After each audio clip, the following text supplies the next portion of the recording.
अस्सलाम वालेकुम प्यारे बच्चों।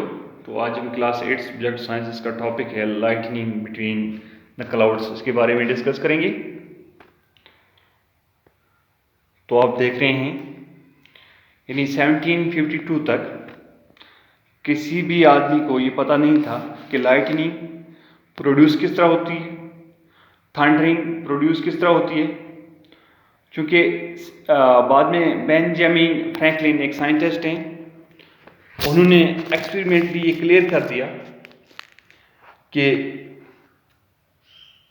It was caused by static electric charge in the clouds, कि लाइटनिंग जो होती है static electric charge in the clouds में जो पाई जाती है उसकी वजह से लाइटनिंग होती है।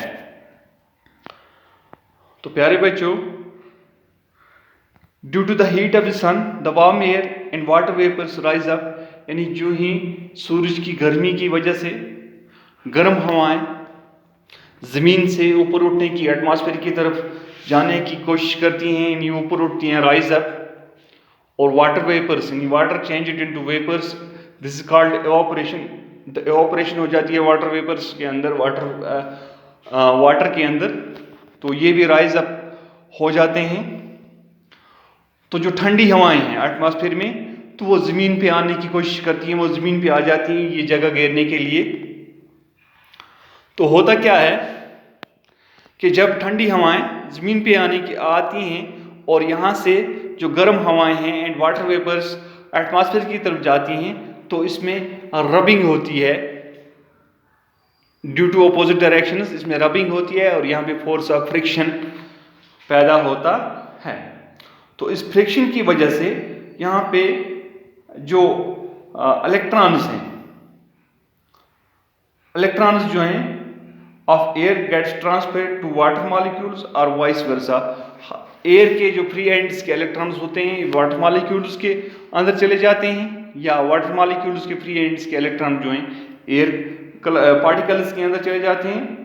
All this depends upon atmospheric condition, ये एटमॉस्फेरिक कंडीशन पे डिपेंड करता है। When condensation takes place in clouds are formed, जब ये गर्म हवाएं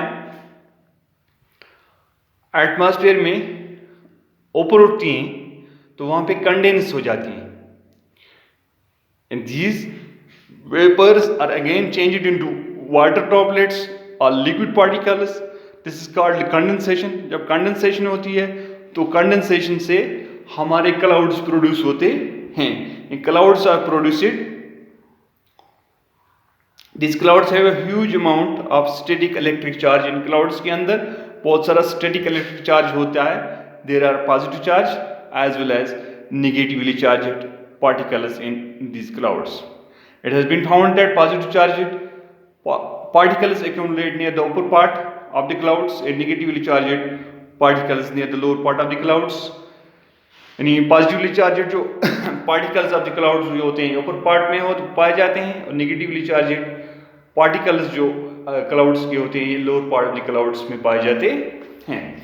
चूँकि यहाँ पे ये देखा गया है कि unlike forces attract each other while as like forces repel each other, यानी जो अनलाइक फोर्सेस हैं वो अट्रैक्ट करने की कोशिश करती हैं, अट्रैक्ट होती हैं, और लाइक फोर्सेस जो हैं ये रिपेल करती हैं। यानी अगर हम ले लें पॉजिटिव और पॉजिटिव, हमें रिपल्जन मिलेगी वहाँ से, और नेगेटिव चार्जेड पार्टिकल्स जो हैं ये भी रिपल्जन दिखाएंगे, while as negative positive charged particles show attraction, ये हमें अट्रैक्शन दिखाएंगे।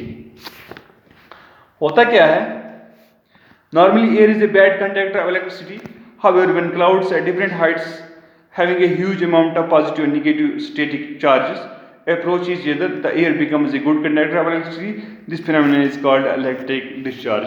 यानी चूंकि एयर जो है बैड कंडक्टर ऑफ इलेक्ट्रिसिटी है, मगर due to different opposite charges, यानी वन एंड पे इसके पॉजिटिव चार्ज होते हैं क्लाउड्स के, और नेक्स्ट एंड पे नेगेटिव चार्ज होते हैं, और ये अप्रोच करते हैं negatively charged particles of the clouds approach to the positively charged particles of the cloud, तो इसको हम कहते हैं इलेक्ट्रिक डिस्चार्ज।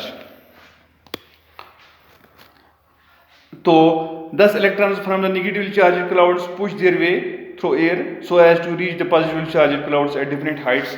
जो इलेक्ट्रॉन्स जो नेगेटिवली चार्जड पार्टिकल्स के हैं ये हवा के अंदर से जाते हैं और अट्रैक्ट हो जाते हैं positively charged particles of the clouds के साथ। तो जब ये अट्रैक्ट हो जाते हैं हवा के अंदर अपना रास्ता बना लेते हैं तो वहाँ पे हमें एक डेजलिंग एक ब्लू कलर लाइट स्ट्रिक देखने को मिलती है। तो दिस इज कॉल्ड लाइटनिंग, इसको हम लाइटनिंग कहते हैं। तो because of this intense heat producing, चूंकि जब इलेक्ट्रॉन प्रोड्यूस होते हैं, इलेक्ट्रॉन ट्रांसफर होते हैं नेगेटिवली चार्जड पार्टिकल्स से positively charged particles of the cloud में, वहाँ पे हीट प्रोड्यूस होती है। तो जो हीट से क्या होता है कि द एयर सडनली एक्सपेंड्स, इस हीट की वजह से जो एयर है हमारी ये एक्सपेंड हो जाती है, send out huge pressure waves, और इसमें बहुत सारी प्रेशर वेव्स निकलती हैं। और जो प्रेशर वेव्स हैं these waves produce claps of thunder, और यहाँ पे हमें थंडरिंग सुनने को मिलती है। यानी जब निगेटिवली चार्जड इलेक्ट्रॉन्स अपना वे बनाते हैं, रास्ता बनाते हैं हवा के अंदर से पॉजिटिवली चार्जड पार्टिकल्स के साथ ये अप्रोच करते हैं तो हमें लाइटनिंग देखने को मिलती है। This is called lightning. और जब लाइटनिंग होती है यहाँ पे इंटेंस हीट प्रोड्यूस होती है by the electrons, by the transfer by the electrons. तो यहाँ पे हीट प्रोड्यूस होती है, तो हीट प्रोड्यूस होने से हमारी एयर जो है एक्सपेंड हो जाती है, और ड्यू टू एक्सपेंशन ये ह्यूज प्रेशर वेव्स प्रोड्यूस करती है एयर। तो जब ह्यूज प्रेशर वेव्स प्रोड्यूस होती हैं तो इससे हमें साउंड्स प्रोड्यूस होती हैं, थंडरिंग साउंड्स हमें देखने को मिलती हैं। Okay, that's all. तो नेक्स्ट लेसन में हम इससे आगे पढ़ेंगे। बाकी वसलाम।